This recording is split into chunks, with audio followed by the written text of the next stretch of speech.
Hi, welcome back to McClutchy Maths. My name is Natalie McClutchy and this is our fourth video in our Advanced Algebraic Techniques series. And we're building on what we've been looking at before with algebraic fractions. And in this case, we're going to solve some linear equations with those combined. So there is some prerequisite knowledge that you need to have before you go and jump into this video. Firstly, this video is aimed at some of our older students. In Australia, that's grades 10 and up. It's part of the Australian curriculum for grade 10.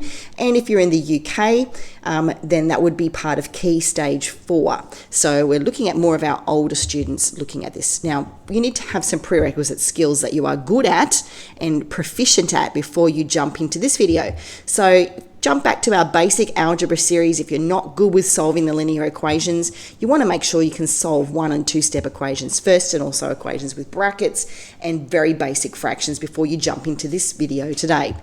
Also, you'd be going to want to watch our previous two videos, video 2 and video 3, on adding and subtracting algebra fractions and working with those. Okay, so let's jump into some worked examples and get into it. Now, this particular one here is the kind of question we did see in our Introduction to Algebra series, more towards our videos at the end. Now, the reason why I've brought this back in here today is because this is a typical kind of question that tricks students up. They're not really sure what to solve first. Now, here you can see that 16 is actually divisible by 4. And what I typically see is a lot of students would simply cancel the 4 out with the 16, make that y plus 4 equals 2, and run with that. The problem with that is that there's two parts to this fraction. It's not just 16 over 4, it's y plus 16 over 4. Y is also divided by 4. So if you cancel it out with only one of the parts of the numerator, you've forgotten that y is also divided by 4 too. So you have to remember to keep those together. So I have a better technique for you to solve this problem. So start by writing the question out. That's always a good place to go. What we're going to do is remember BIDMAS. BIDMAS is our order of operations. We're going to undo this division first. So yes, you might have been thinking, well, isn't that what I was doing with the cancelling? Yes and no, because you haven't undone the y divided by 4. We can actually undo the whole division in one go by recognising that the opposite of divide is multiply. So let's multiply both sides of the equation by 4. What we're going to have now is this top part's going to be multiplied by 4. So 4 divided by 4, that's where your cancelling comes into play, because 4 divided by 4 makes 1. So essentially, we haven't changed anything. We've simply got rid of that denominator. Okay, so now let's simplify that a little bit. We've got y plus 16 equals 8. Now we've got a single step now. We're going to undo that plus 16 by subtracting 16 from both sides, and we get y equals -8. Now we can actually check our answer by substituting y equals -8 back into our original equation. If I put -8 up here, -8 plus 16 gives me 8. 8 divided by 4 makes 2, so I know I've solved it correctly. Now, if I had gone and done it the other way and done 16 divided by 4 and got 4, I would have had y plus 4 equals 2. My solution would have been y equals -2. The minute I go to substitute that back in there, I straight away have a problem. And that's when students know they've got a problem, but don't try and work out why, or they don't understand why. So understanding when you've got a fraction that there are two parts of a numerator or two parts of a denominator, the whole fraction's affected, not just one part of the fraction. Okay, now let's make it a little bit more complex. We're going to be solving this one here. Let's write it out underneath a little bit bigger. We've got a fraction on the left-hand side, a fraction on the right-hand side. All of our variables are on the numerator, but we've got these two numbers on the denominator. Now, realistically speaking, what we want to do is turn it into a linear equation. We want to get rid of all the fractions. Now, what I can recognise here, similar thing to what we did before, I recognise this is divided by 3, and if I multiply both sides by 3, I get rid of the denominator here. And the same thing happens on this side. If I recognise this side is divided by 2, multiply both sides by 2, I'm going to get rid of that fraction there. So let's do that first. We'll start with this one over here, multiply this one by 3, multiply the right-hand side of the equation by 3. Now what I've got is 3 divided by 3, which makes 1. So that means those two numbers there will cancel out. And if I write that a little bit more simply, I've now got rid of the fraction on the left-hand side. And this 3, notice here, I've put that in brackets, We will expand that later on, but for now, we'll just keep it in brackets and keep it simple. Now that I've undone the left-hand fraction, let's undo the right-hand fraction. Same process, multiply both sides by 2. Now I've got 2 divided by 2 on the right-hand side makes 1, which is why they cancel out. It means they don't disappear. That's one of the common misunderstanding about cancelling that people have, is they think it turns it to 0. But if I turned it to 0, I'd be multiplying that side by 0, and the whole side would go away, which is not correct. We've simply multiplied it by 1. So now if I simplify that a bit further, I'm keeping that in brackets there as well. So now I've got this right-hand side no longer has any fractions at all.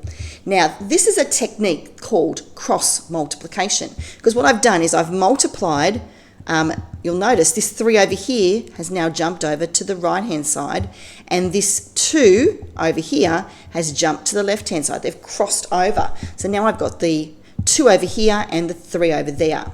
You can actually do this in a single step if you understand how it works, rather than going through the process of getting rid of the 3 on the one side and then getting rid of the 2 on the other side. You can simply recognise that this 3 is going to jump over here and this 2 is going to jump over there, and you could skip some of the middle steps.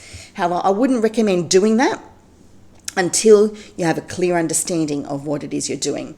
Also, something to be aware of, if you're in prep methods in Australia, or even in math methods in Australia as well, or in year 10 and 11, many teachers get quite pedantic about every step of working being shown. So they may not be impressed with you jumping straight from the question to straight here and missing some of this in between. Now, in some future examples in this video, I'm going to show you how you can demonstrate cross multiplication without that much working. So just bear with me. We're going to do it with the working first, every level of detail, and then we will skip a step or break these 2 steps into one step, rather than doing all of the itty-bitty bits in between. Okay, so now that I've got this, what I'm going to do is expand these brackets. 2 multiplied by 4k gives me 8k, 2 times negative 2 gives me negative 4, 3 multiplied by 3k, 9k, 3 multiplied by negative 1 gives me negative 3. So now I've got a much simpler equation that I can solve. My next step is, you'll notice that I've got unknowns on both sides of the equation. So I'm going to bring the small unknowns, which is the one with the smallest coefficient, that's 8k, to the side where the 9k is. And the reason I do that is so that I don't end up with negative k's, because that creates an extra step later on. It means I've got to divide by negative 1. It's not too bad if you know what you're doing, but it's just an extra step. So I like to think in advance, avoid those negatives later on, bring this to this side first. So let's subtract 8k from both sides. We're going to end up with just the negative 4 left on that side, and 9k take away 8k makes a single k, take away 3. Now I want to get this k all by itself. Let's add 3 to both sides, and I end up with k equals negative 1. Now, if you are a smart student, you're going to want to substitute that back into all of this here, just to make sure that you end up with the right answer. However, then that's going to be a little bit tricky to check, because you're going to end up with fractions with different denominators that you're going to have a look at and inspect and make sure that they're equal to one another. So I'll save that for you to have a little bit of a look at and a bit of a play with. It is a little bit tricky though. Okay, let's look at worked example 3. This time we've combined in not just fractions and solving, but notice I'm subtracting these fractions from one another first before I solve the equation. So I've brought in a little bit from our last video into this video. Now we're going to use some of those same techniques that we've just seen in worked example 2 on cross multiplication. So we'll write the question out again first so that we've got some space to work with it. So what I'm going to do first of all is get rid of these fractions. Now you could be saying to yourself, right, I need to make an equivalent fraction, do the subtraction and then do the solving. Yes, you could certainly do that, but rather than mess around with all of that, because that's still a bit messy, let's just get rid of the fraction parts altogether. So we saw in our last question that when we multiply things out, then we can get rid of those denominators. The thing about this is I actually have to remember that if I'm going to multiply one part of an equation by a number, so if I'm going to multiply this fraction by 3, I've got to multiply that fraction by 3 and that number there by 3. Every term has to get multiplied, otherwise it changes the nature of the fraction. So what I'm going to do is multiply everything by 3. Okay, that will get rid of the first denominator. So 3 divided by 3 makes 1. So let's simplify that a little bit further. So we've now got rid of the first fraction. This second part here, I'm just going to leave the 3 with that in brackets like I did in the last example. And now I've only got one fraction to deal with. And 4 multiplied by 3 makes 12 over here now. Now, I want to get rid of this fraction next. I'm going to multiply everything by, you guessed it, 2. And that will get rid of this part of the fraction. So everything, not just the left-hand side and the right-hand side, because one of the tempting things people do is just multiply this bit and this bit. But this bit here has to be multiplied too, okay, because everything gets doubled to make an equivalent equation. Okay, so I'm now going to have cancelling going on here to get rid of that fraction part. 2 divided by 2 makes 1. So now I've got a straightforward linear equation. So the 2 came down here, we've put that in brackets, and this now becomes 24. Now what I'm going to do is expand my brackets, collect some like terms, and then solve it. So firstly, let's expand those brackets. 2m comes down, 2 times 2 makes 4, negative 3 multiplied by 2m makes negative 6m, and negative 3 times negative 1 makes positive 3. Negative times a negative makes a positive. We've got some like terms to collect here. 2m and negative 6m makes negative 4m, 4 plus 3 makes 7. So we've simplified that a little bit further. Okay, now let's go over to the right-hand side where we've got a bit of room. We're going to subtract 7 from both sides of the equation. I've got negative 4m equals 17. Now, this is where a lot of students panic and they think, well, 4 doesn't go evenly into 17. Maybe I've made a mistake. Maybe I have, but maybe not. Answers in advanced algebra can be non-whole numbers. So the technique that I always recommend is not to pull out your calculator and try and get an answer. Leave it in fraction form. If you could simplify the fraction, even better. So we're just simply going to divide both sides by negative 4, and m will be equal to negative 17 over 4. And you can simply leave it like that because 4 doesn't divide nicely into 17. Okay.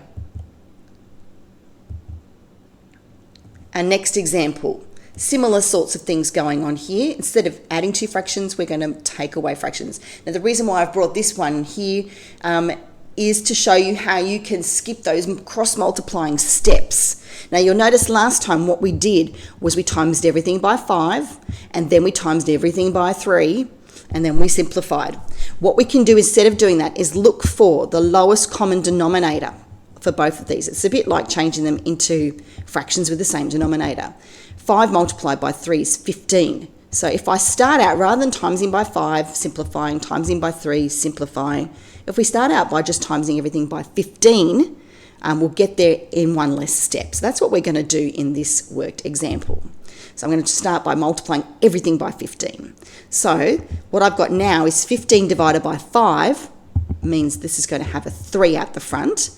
15 divided by 3 means this is going to have a 5 out the front, and this jumps straight to a 30. So you'll notice, first of all, I've shown it as multiplied by 15, and then I'm going to do some cancelling to make that 3. So this is the kind of level of working that most methods teachers are expecting to see in senior mathematics. Rather than just jumping straight from the top to the third line, they're going to want to see how you got there by with that multiplication of 15. Okay, now we can expand the brackets. So maybe pause here and have a look. I've done it correctly. You might want to just check where I got all the numbers from. Okay, now you're going to collect your like terms. So I've got 3j take away 5j makes negative 2j. Be really careful with those. And you've got negative 12 take away 10 makes negative 22. So what we're going to do is we're going to add 22 to both sides, and I get negative 2j equals 52. Divide both sides by negative 2, and I get j equals negative 26. Once again, you can substitute that back up here.